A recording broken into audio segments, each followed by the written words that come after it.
reading the report and seeing that I passed. And my instinctive reaction was, this isn't my result. They've definitely mixed it up. So for the next 1 month, every night before going to bed, I would log in, check my result, and expecting that it would have changed. But as most of you may have guessed, it never did. To be honest, if it had, I probably wouldn't be here right now giving this speech. But for some reason, I could never call myself a lawyer. I assumed that I couldn't really understand who is a lawyer. So what I did was I Googled what a lawyer was. And it said someone who had a law degree, which is what I had. So technically, I was a lawyer. Case closed. A part of me honestly just wants to stop here because I feel this is the perfect ending. But what's the fun in that? So what happened next? I completely changed my career. I took a 180.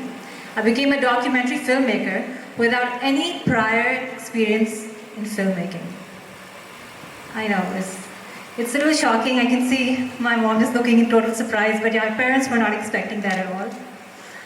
The thing is, I always assumed that the reason why I didn't feel like a lawyer was because I never worked hard enough, I didn't study hard enough. I knew there were others who were more accomplished than me, more driven than I was. But, so when I got my law degree, I just thought, oh, it was entirely luck. And because I didn't have the brains for that. But I am passionate about documentary filmmaking. It's something I love doing. Yet, when my film was shortlisted at a film festival at Harvard University, and they invited me there, the only thing that was running through my mind was, I'm way over my head. Everyone else here is definitely more skilled than I am, more driven. I mean, they looked more confident. So, but to my surprise actually, my film actually won at the Harvard University Film Festival. And even then, all I thought about was, these guys have made a mistake also, just like my examiner did. Except this is Harvard, so they are bound to figure it out sooner or later. The reason I believe that I used to feel like this was because I thought I wasn't smart enough and I wouldn't work hard enough to get where I was. I wouldn't even call myself a filmmaker in public because I was too scared that other people would probably see right through me, notice I was a fraud, or they would basically just know that I'm not capable.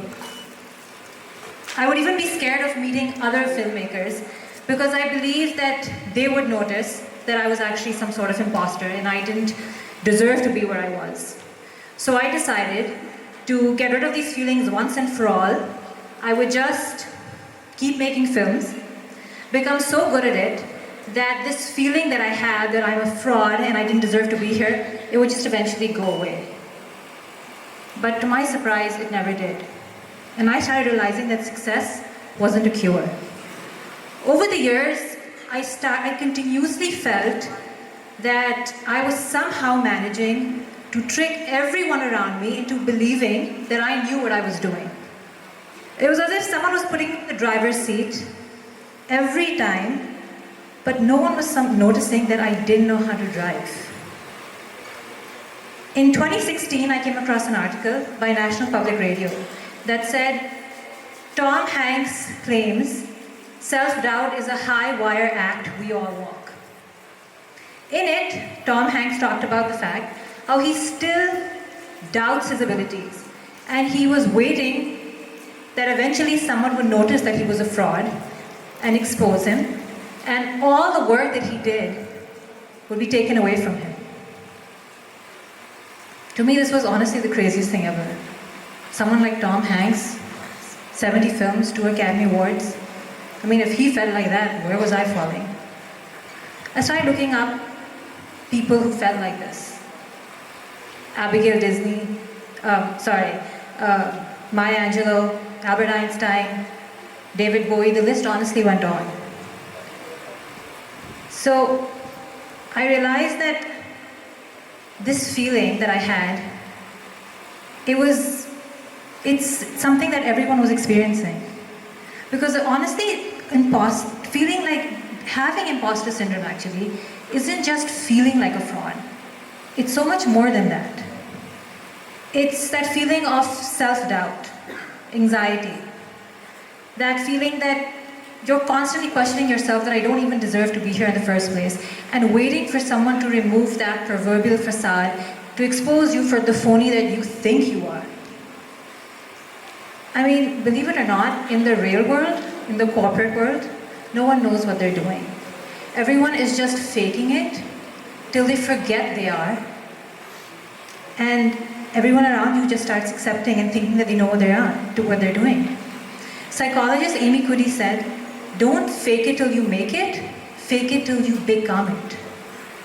For years, I would hesitate and I wouldn't call myself a filmmaker. Every time someone would ask me what my career was, I would pause and think, which one sounds less fake? Documentary filmmaker or lawyer? I mean, I've made 6 films, I've won 7 awards, I've been shortlisted at so many film festivals, but I would still stop and I would hesitate to answer that.